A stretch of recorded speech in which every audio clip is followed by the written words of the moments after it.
Hi everybody and welcome to Fab Tacks. I'm Rosemary and in today's video I have some high-end Dollar Tree DIY room decor inspired by the always on trend West Elm. Let's go ahead and jump right in. My first DIY is inspired by West Elm's Dipped Vase series. In my version I used one of these Dollar Tree hourglass vases and I just washed it with some soap and water, and now I'm just going over it with some white vinegar to make sure the surface is nice and prepped for painting. And then I proceeded to paint the vase with 3 coats of white chalk paint. And then once the paint was dry, I went ahead with some white regular school glue and just began to paint a swoosh-like shape at the bottom of the vase. So I'm just going ahead with some white glue on this foam brush and I'm painting in this kind of swoop fashion a thick and even layer of the glue. Now you'll notice that I did not paint the vase all the way down. That was a mistake. I should have painted the entire vase. I figured that the sand would be thick enough and that I wouldn't see the bottom of the vase, but I did, and I actually had to go and paint the inside of the vase in order to stop that shadowing from happening, but you could see through and you could see the difference between the two. But then once I had completed doing this glue layer, so again just making sure it's nice and even. I don't want any gloppy pieces, but I do want a nice thick layer to hold the sand that I'm about to sprinkle on here. And again, just keeping in that nice kind of swoosh shape all the way around the vase. And then I'm going to go ahead with this sand that I had. Now this color is a little bit different than what is used in the inspiration piece. The color is a little bit more like of a tan color. It's what I had on hand, so I went ahead and used this. But if you want to get closer to the original, you would want to use a more kind of grayish tone of sand. And then I'm just pressing it down, making sure that it is getting into all the spaces and that it has a nice coat and nice even coverage. And then here you can see it once the glue has dried, and I put in a few of these greens into the vase, and you can see where it just makes a nice swoosh shape there of the sand. And here you can see the comparison with the original pieces. Now I chose these two originals because the Dollar Tree one's kind of a combination of the both of them, but you can see where they do look similar. And then also there to the right you see a candlestick, which we're going to look at next. And here is DIY number 2, a glass candle holder, and I will be doing the one on the right hand side, the clear one. And I'm going to do that by taking one of these vases from the Dollar Tree and then one of these votive/taper candle holders from Walmart, also for $1. And then I'll just take some E6000 glue and glue the two pieces together. And then you can see that the resulting candlestick is something that you find very similar to the one here at West Elm. And this one costs about $22 each, for the one about the same size as the duplicate version. For the next DIY, I'm going to be making this Constellation Pierced Hurricane Candle Holder. And to do that, I'm going to be taking this small vase/glass from the Dollar Tree, which I've washed and dried. And now I'm going to just take some white vinegar and again clean the surface of the glass. I'm doing this to prep it for the paint, and I am going to be using a special paint here. It's a mixture of some spackle, Dollar Tree spackle, and some chalk paint, white chalk paint. Now I had previously used this to create a cement finish by doing 3/4 part of the spackle to 1/4 part of the paint, but I want a little smoother finish for this one, so I'm going to be doing half and half. So half spackle, half chalk paint. And then I'm going to just proceed to paint the surface of the glass with this paint mixture. Now I will do about 4 coats of this, letting them thoroughly dry between each coat. And then you can see here, this is what it looks like after 1 coat. So I will go ahead and let that thoroughly dry, and then I'll go ahead and do 3 more coats. And you want to make sure to cover your paint between coats so that it doesn't dry out, or you can just make small batches and make 1 batch for each coat. Now here's my finished vase, and I actually did let this dry overnight. And then I'm going to just take one of these small tacks, kind of push pin tacks, and I'm going to just stick that into the side of the vase and just make little circular motions in order to create little circles in the paint. I'm just kind of etching in little circles, and I'm going to make them in all different sizes. So if you see the original, it has kind of big holes and little holes and medium holes. And so what I found to do was really just kind of go around and make a whole bunch of little holes to start. And then I went back and I made medium and large holes from those so that I could space it out better and make sure I had the distribution that I wanted. And then here you can see it with a candle inside, and you can see how the light just shines so pretty through all the little holes.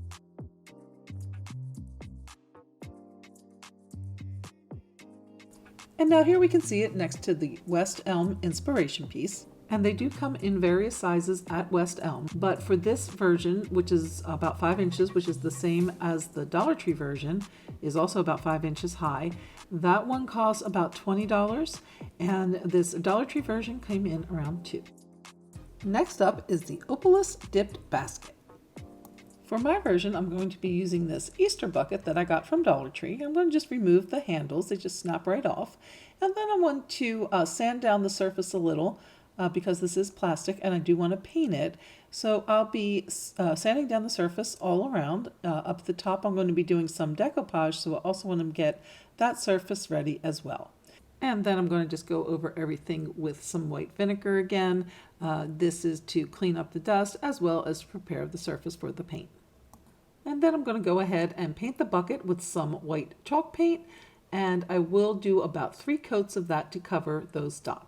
Once the paint is dry, I'm going to go back and add some wood grain scrapbook paper to the top portion of the bucket. And you can see where I left that a little less heavy painted because I will be covering it with the scrapbook paper that I purchased from Michael's.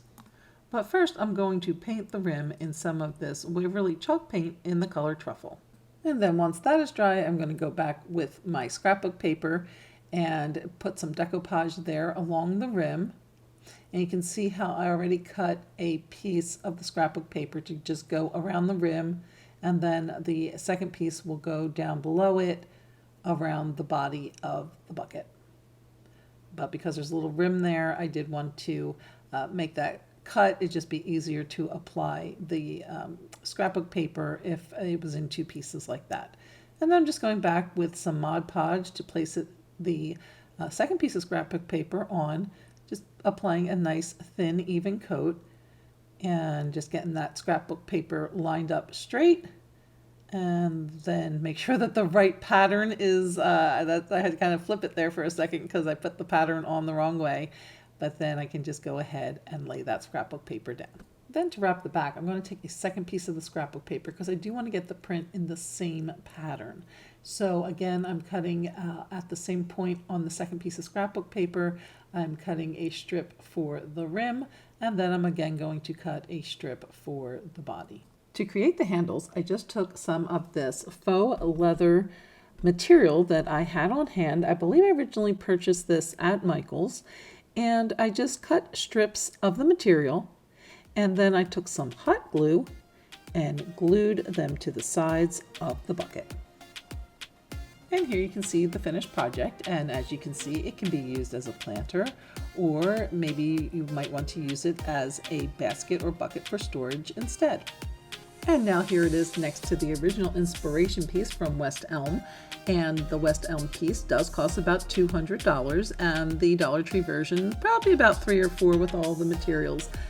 But remember that this West Elm piece is a high quality piece of decor with real wood and leather, and the Dollar Tree version is a plastic bucket with some decoupage, but nonetheless, for just a few dollars, you can certainly get the look for less. Okay, so for number 5, this is what I started out trying to make and ended up a little bit different. But that's okay. This nonetheless was the inspiration, an open weave basket. So to make this basket, I took a Dollar Tree large laundry basket in white. White is important. Don't use red or blue or green or those other colors they have. So a nice white laundry basket and one of these large adult size hula skirts. And then I also used a package of Dollar Tree raffia, which is not pictured here. To start, I just separated out the hula grass from the skirt. So I just kind of unknotted it there at the top. It comes out real easy. Just kind of pull it apart and pull it through. And then I just did that for all the pieces. Next, I started at the bottom of the basket and I just took some of my Titebond glue. This is just a multi-purpose glue.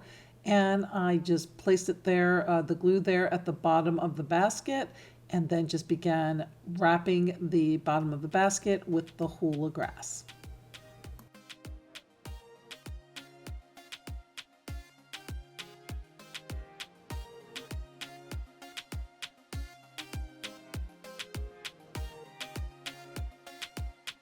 And then once the bottom was done, I just went up to the top of the basket and repeated the process, just going all around that top rim of the basket.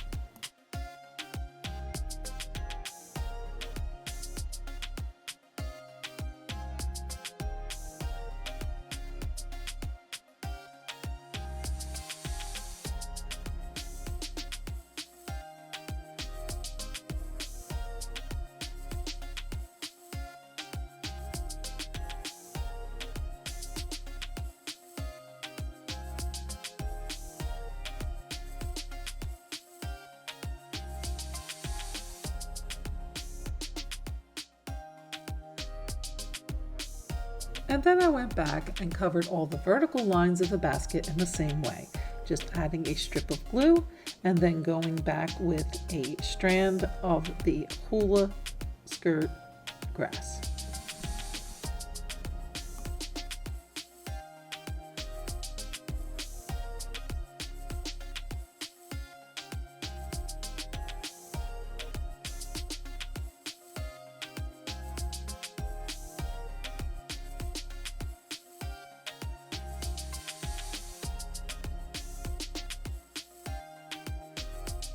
And then did the same for the horizontal lines.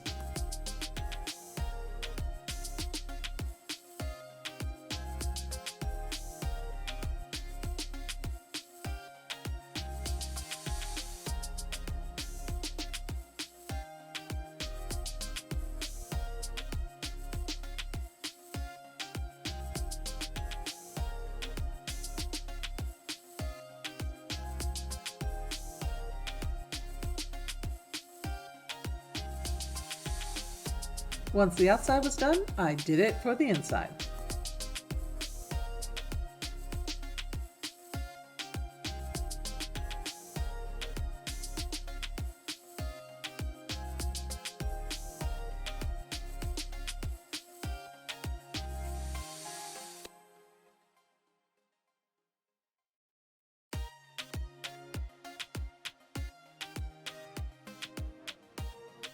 Once all the strips were covered, I went back and now I switched to some raffia.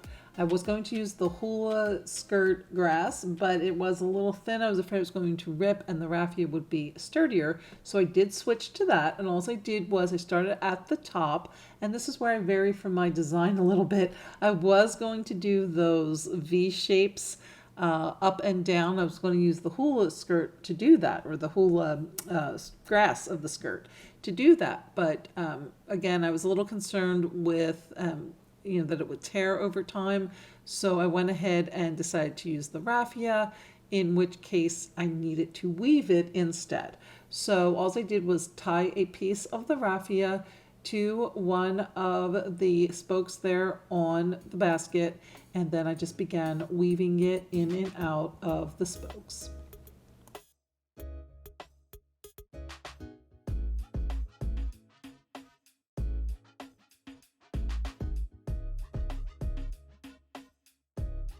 And then once I got to an end strand of raffia, I just tied another piece to that end and continued weaving.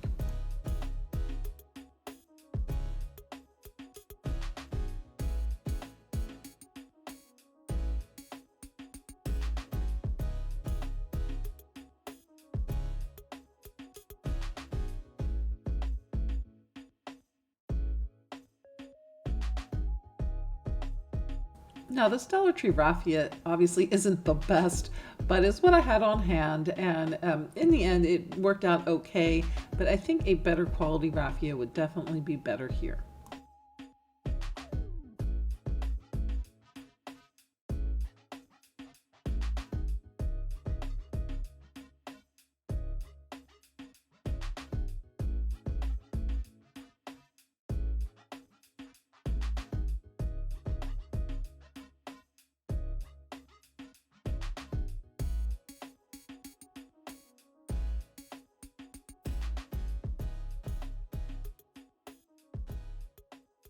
Now for the middle section, I did want to go back to that kind of V-shaped design.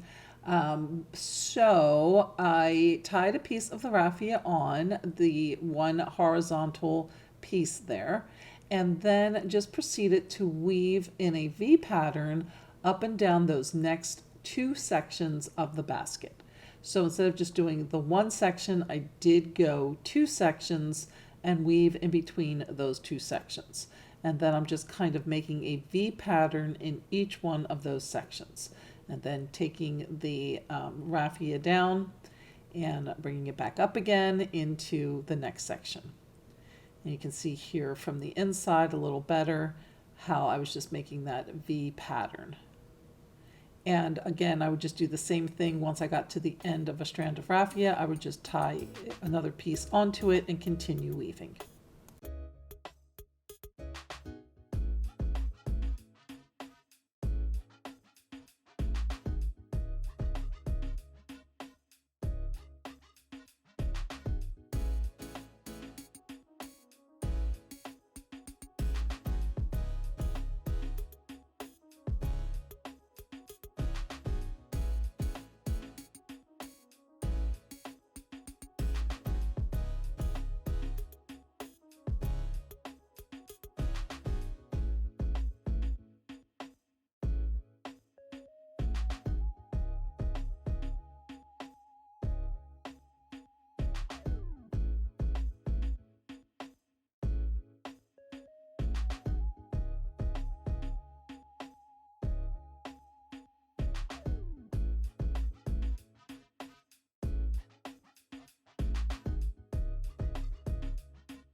Then once the midsection was completed, I did go and do that bottom section in the same way I did the top section, just tying on a piece and again weaving all the way through down around the bottom.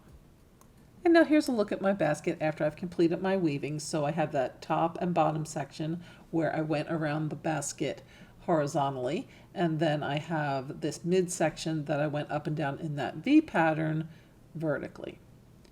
And now I'm going to go ahead and wrap the rim at the top, but unfortunately I ran out of the raffia, so I had to go back to my hula grass, and I think that should be fine because it has the hard plastic behind it, so I'm not as concerned with this section tearing through. And so what I did was to attach one end of my grass to the rim of the basket with some of that glue, that Type Bond glue, and then I just start wrapping it all around the rim of the basket. And so after I completed one round, I decided that I did want to get a second round to give it a, clean up some of those spaces, as well as give it a hardier finish. And then here is the finished project after I've completed all of the wrapping. But then I decided that I wanted it to be a little bit darker. So I experimented with the inside, and I decided that if I did a light spray, and see, I'm showing you here, oh sorry, my tripod is broken. So I am trying to hold the camera and spray at the same time. But what I'm trying to show you is how I'm just kind of lightly spraying. And then here was the finished project after I darkened it up a bit. I thought it just needed a little more darkening, to give it that really natural and finished. And then you can see how large it is. It can fit a nice size throw blanket as well as a pillow. And I think it's going to be perfect for my daughter in her new apartment. But as you can see from the comparison with the original, it kind of went off of the design pattern a little bit there. But like I said, I wanted to change it up because I wasn't really confident with that grass that it would be as sturdy. Well, I hope you have enjoyed these Dollar Tree room decor DIYs inspired by West Elm. If you enjoyed the video, please remember to give a thumbs up, and please share with any family and friends you think would also enjoy this video. If you have a favorite or plan on making any, please let me know in the comments. And if you're not already a subscriber, please consider subscribing. We'd love to have you join the family. Thanks so much for watching, and we'll see you next time on FabTax, where we're putting the extra and ordinary one DIY at a time.